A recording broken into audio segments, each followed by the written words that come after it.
আসসালামু আলাইকুম everyone, welcome to my channel blogs by Fatema.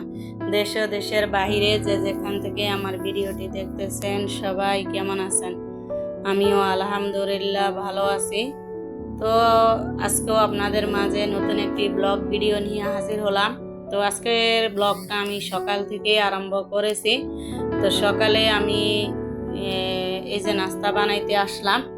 তো এখন নাস্তা বানাইতেছি আর অন্যদিকে জানালা দিয়ে আমি বাহিরের এই দৃশ্যগুলো উপভোগ করতেছি।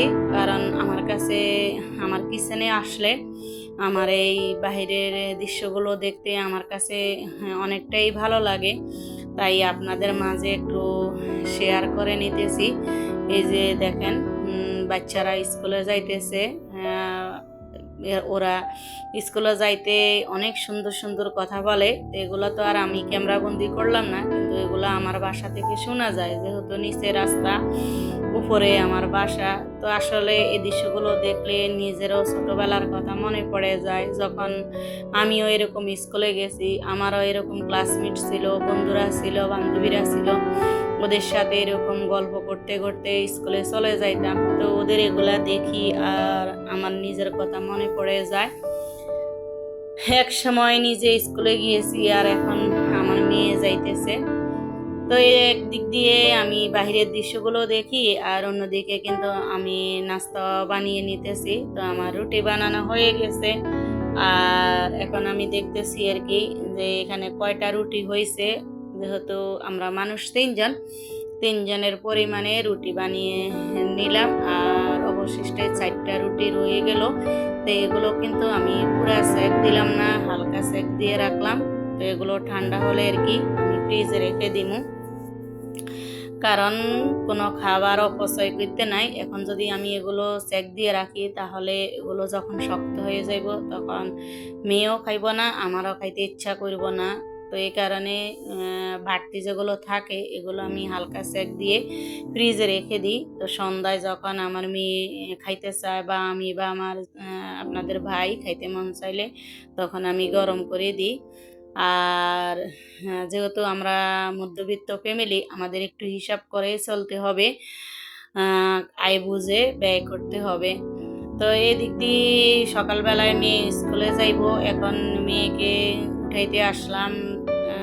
তো মেয়ে তো ঘুমাই রয়েছে, তো মেয়েকে আমি উঠাইলাম আর অন্যদিকে আপনাদের ভাইকে নাস্তা দিতে হবে, মেয়েকে নাস্তা দিতে হবে। তো এখন ডিম ভাজি করতেছি। তো মেয়ে আবার ডিম আমলেট করলে খায় না, তো মেয়ের জন্য আবার এইভাবে ভাজি করতে হয়। ডিমকে ভেঙে তারপরে একটু লবণ দিয়ে মানে নাড়াচাড়া করে তারপরে ভাজি করি। এই ডিমটা আমার মেয়ের অনেক পছন্দ, কিন্তু আমলেট করলে বা পেঁয়াজ দিয়ে দিলে ওটা খায়, তবে বেশি একটা পছন্দ করে না আর কি। আর সকালবেলায় কিন্তু আমার মেয়ে খাইতেছে না, কোনো নাস্তা খাইতেছে না, এই একটা বদ অভ্যাস, কিন্তু না খাই চলে যাইতে চায়। তো এখন আমি কিন্তু জোর করে হলো ওকে একটা রুটি আর ডিম খাওয়াই দিমু। তো এই যে দেখেন, আমি এখন মেয়ে উঠে রেডি হয়েছে, এখন মেয়েকে খাওয়াই দিতেছি। যদি আমি না খাওয়াই দিই তাহলে কিন্তু ও খাইব না, না খেয়ে চলে যাইব। আর ও সুযোগ খুঁজে রেডি হই যে মানে না খাই যেন চলে যাইতে পারে, এই সুযোগটা খোঁজে। আর আমিও মানে সতর্ক থাকি যেন না খাই চলে না যাইতে পারে। এই কারণে আমি এই যে খাওয়াই দিতে আছি। ও কিন্তু খাওয়ার দিকে একদম সোরামি, মানে না খাই বাঁচতে এলে ভালো আর কি, খাবার খাইতে চায় না। কিন্তু আমার ছেলেরা আমাকে এরকম জ্বালায় না, মেয়েটা আমাকে এরকম জ্বালায়, খাবার খাইতে চায় না। সেটা সকালে হোক দুপুরে হোক, মানে খাইব না অনেক জোর করি আর কি আমি ওকে খাওয়াইতে হয়। তো এখন এই যে স্কুলে যাইব রেডি হইতেছে, তো আমিও দরজার সামনে দাঁড়াই রইলাম, কারণ মেয়ে স্কুলে যাইতেছে। আমার ছেলেদের বেলায় আমি এরকম করতাম। তো ছেলেদের তো স্কুল দূরে ছিল, ওদেরকে আবার স্কুলে দিয়ে আসতে হইতো, কিন্তু মেয়েকে আবার আমার দিয়ে আসতে হয় না, যেহেতু আমার বাসার কাছে স্কুল। মেয়ে যাইতে হয়তো 2.5 মিনিট 3 মিনিট সময় লাগে, এর বেশি লাগে না। তো এই কারণে মেয়েকে আর আমার দিয়ে আসতে হয় না। তো যাই হোক, মেয়েটা আমার স্কুলে চলে গেল। আর এদিক দিয়ে কিচেনে যে আমি কিছু কাজ ছিল ধোয়া পালা এগুলো করে নিলাম। আর ওই যে রুটি রইলো, এই রুটিগুলো এখন আমি কিন্তু ফ্রিজে রেখে দিমু। তো এই দিক দিয়ে কিন্তু আপনাদের ভাই আবার সকালবেলায় বাজার আনছে। তো এই বাজারগুলো আপনাদের মাঝে একটু শেয়ার করলাম। এই যে কি বাজার আনছে আজকে, কিন্তু বেশি একটা বাজার আনে নাই, আজকে মাছ আনছে। আর এই যে একটা কপি আনলো। তো এই কপিটা কিন্তু মাশাল্লাহ অনেকটাই বড়। তো এটা আপনাদের মাঝে একটু শেয়ার করলাম। কপিটা এমনি ক্যামেরাতে কিন্তু ছোট দেখা যায়, কিন্তু বাস্তবে কপিটা অনেকটাই বড়, মানে মনে হয় যেন আমি এক হাত দিয়ে তুলতে পারি না, এরকম মাশাল্লাহ বড় একটা কপি। আর একদম টাটকা, ভালো লাগলো দেখে আর কি আমার কাছে। আর এই যে মাছ, এখানে কিন্তু আপনাদের ভাইকে আমি জিজ্ঞেস করলাম কত টাকার মাছ আনা হয়েছে, তখন উনি বলছে আর কি 1400 টাকার মাছ। আর এই 1400 টাকার মাছ দিয়ে আর কি আমি আমার পুরোটা মাস চালিয়ে নেব, যেহেতু আমরা মধ্যবিত্ত ফ্যামিলির বউ, তো এই কারণে আর কি এই মাছ দিয়ে কিন্তু আমি পুরোটা মাস চালিয়ে নেব। আর এই যে দেখেন এখানে মানে কি কি মাছ আনা হয়েছে আপনাদের মাঝে একটু শেয়ার করি। এখানে পাঙ্গাস মাছ, আর হইলো সাদা সেওয়া, আর এটা হইলো রুই মাছ, আর এটা হইলো ইলিশ মাছ, এটা হলো ট্যাংরা মাছ, আর এ হইলো সরপুঁটি, আর এ হইলো কই মাছ। তো এই যে হ্যাঁ, সব কিছু মাছে কেটে আনা হয়েছে, শুধু 2 রকমের মাছ কেটে আনা হয় নাই। একটা হইল এই যে সাদা সেওয়া মাছ, আর এই যে সাদা সেওয়া মাছ, এই মাছটা কেটে আনা হয় নাই। আর হইলো ট্যাংরা মাছ, এই দুইটা মাছ কিন্তু কেটে আনে নাই, কারণ মাছ বাজারে নাকি অনেক ভিড় ছিল। পরে যার হাতে কাটাইছে ওনার এখানে অনেক ভিড়, তো বলছে যে অত সময় দাঁড়াই থাকা যায় না, পরে উনি চলে আসছে। তো আমি বলছি যে ঠিক আছে, ভালো হয়েছে চলে আইস, ওই 2টা মাছ আমি কেটে নিতে পারবো, সমস্যা নাই। এই যে এখানে হইলো রুই মাছ। তো এগুলো কিন্তু আমি এখন কেটে কুটে নিব। আর ট্যাংরা মাছগুলো একদম টাটকা, আর এই মাছ দিয়ে কিন্তু আমি আমার পুরোটা মাস অনায়াসে চালিয়ে নিতে পারবো। তো এখন কিন্তু অফ ক্যামেরায় আমি মাছগুলো কেটে ধুয়ে পরিষ্কার করে নিলাম। মানে মাছগুলো তো কাটা, শুধু 2 রকমের মাছ কাটা ছিল না। তো এই মাছগুলো আমি কিন্তু অফ ক্যামেরায় কেটে ধুয়ে পরিষ্কার করে নিলাম। আর পাঙ্গাস মাছটা আমার মেয়ের অনেক পছন্দ, আমার ছেলে মেয়ে 3 জনে পাঙ্গাস মাছ পছন্দ করে। তো ছেলেরা তো আর কাছে নাই, আমার মেয়ে আছে কাছে, তো এই মেয়ের জন্য পাঙ্গাস মাছ আনা হয়েছে, আর আমাদের জন্য আর কি এই মাছগুলো।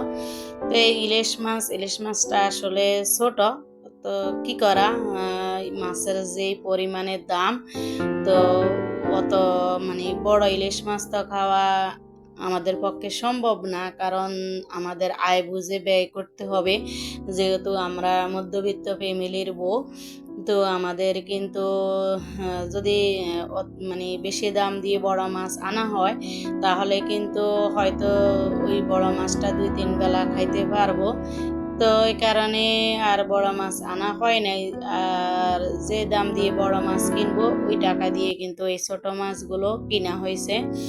আর এখন কিন্তু আমি সব মাছগুলো মানে পোল্টা করে নিলাম, প্যাকিং করে নিলাম, কারণ এই মাছগুলো আমি পরে ফ্রিজ থেকে নামিয়ে আর কি রান্না করব।